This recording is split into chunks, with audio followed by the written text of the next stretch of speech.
भाजपा और आरएसएस के करने पर अगर बातें होती तो हम सारे उर्दू विद्यालय को हिंदी विद्यालय लिखवा देते हैं। झारखंड प्रदेश का जो उर्दूकरण हो रहा है इस सरकार में, हम लोग इसका कड़ा विरोध करते हैं। सारे समझदार लोगों के लिए ये बात इंगित करता है कि कल आने वाला समय में इनकी संख्या बढ़ेगी तो ये क्या क्या करेंगे। झारखंड में भाषा विवाद का आंदोलन अभी थोड़ा शांति हुआ था कि अब उर्दू स्कूल और हिंदी का मामला उठ गया है।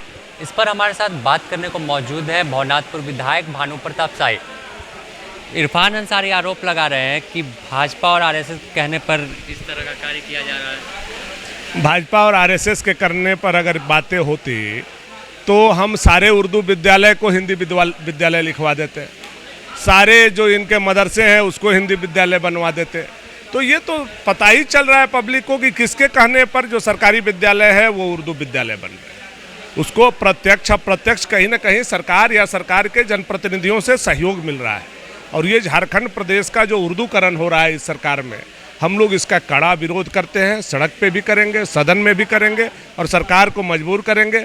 ये झारखंड प्रदेश 3.25 करोड़ जनता के लिए है, ना कि सिर्फ उर्दू लिखने और पढ़ने वाले लोगों को। सुबह में देखा गया कि आप लोग सीढ़ियों पर थे और इस्लामीकरण की बात कर रहे थे, तो इस क्या है? नहीं, ये स्वाभाविक रूप से ये देश धर्मनिरपेक्ष देश है। सारे धर्मों का हम सम्मान करते हैं, लेकिन किसी एक धर्म के लिए कोई अगर खड़ा हो और बाकी धर्मों को नज़रअंदाज करे, तौहीन करे, अपमान करे, तो ये हम लोग बर्दाश्त नहीं करें। उर्दू की बात करें तो जो अभी सुबह आपने भी बयान सुना होगा कि इरफान अंसारी बता रहे हैं कि आज़ादी से पहले से भी वहाँ पर है, तो आखिर अभी एक बैक यह मुद्दा क्यों गर्म हो गया? देखिए, इरफान जी के बात कितना गंभीर है और नहीं है आप भी जानते हैं, हम भी जानते हैं। इरफान जी के बात में कोई दम है नहीं, और जहाँ जहाँ इनकी संख्या बढ़ती जा रही है वहाँ वहाँ वो सरकारी विद्यालय का नाम बदलते जा रहे हैं।